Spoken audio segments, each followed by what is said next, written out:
দর্শক মন্ডলী আসসালামু আলাইকুম। আমরা রয়েছি ময়মনসিংহ জেলার গফরগাঁও উপজেলার রসুলপুর ইউনিয়নের সেই মজিদা খাতুন তার বাড়িতে পূর্বে একটি ভিডিও করেছিলাম। সেই ভিডিও দেখে একজন প্রবাসী ভাই এই মোসাম্মদ মজিদা খাতুনের জন্য কিছু ত্রাণ পাঠিয়েছেন, মানে খাবার পাঠিয়েছেন। সেই খাবারটি আমি কিন্তু তার বাড়িতে নিয়ে এসেছি তাকে দেখার জন্য।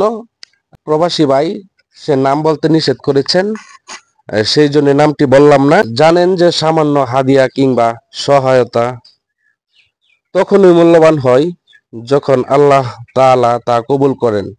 একজন অসহায় ও হতদরিদ্র মানুষের পাশে দাঁড়ানো নিঃসন্দেহে একজন উত্তম মানুষের কাজ এবং প্রকৃত মানবতার পরিচয় দিয়ে থাকে।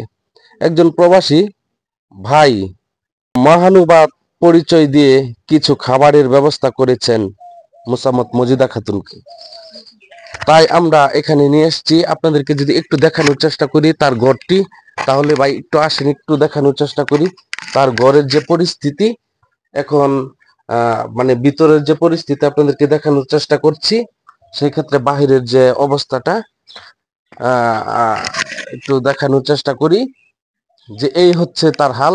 আমরা একটু মোসাম্মদ মজিদা খাতুনের কাছে একটু কথা বলার জন্য চেষ্টা করব যে এখন তিনি কেমন আছেন। সালাম আলাইকুম। আসসালামু আলাইকুম। ওয়ালাইকুম সালাম, কেমন ওয়ালাইকুম আছেন? সালাম, ভাই কেমন আছেন?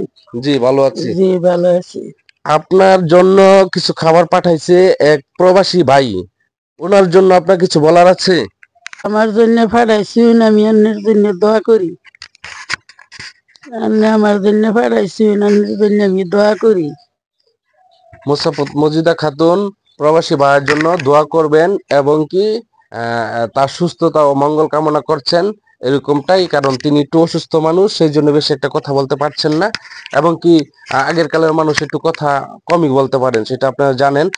সেক্ষেত্রে দর্শক আপনাদেরকে যে জিনিসটি দেখানোর চেষ্টা করলাম যে একজন অসহায় হতদরিদ্র মানুষের পাশে দাঁড়ানো মানুষের জন্য সেটা তখনই প্রমাণ হয় যখন বাস্তবতা রূপ নেই দর্শক।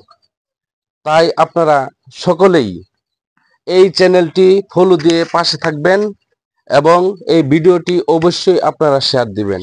সহায়তার কোনো প্রয়োজন নাই, আপনারা এই ভিডিওটি শেয়ার দিয়ে সবার মাঝখানে ছড়িয়ে দেবেন আশা করছি। ভালো থাকবেন, সুস্থ থাকবেন। আল্লাহ হাফেজ।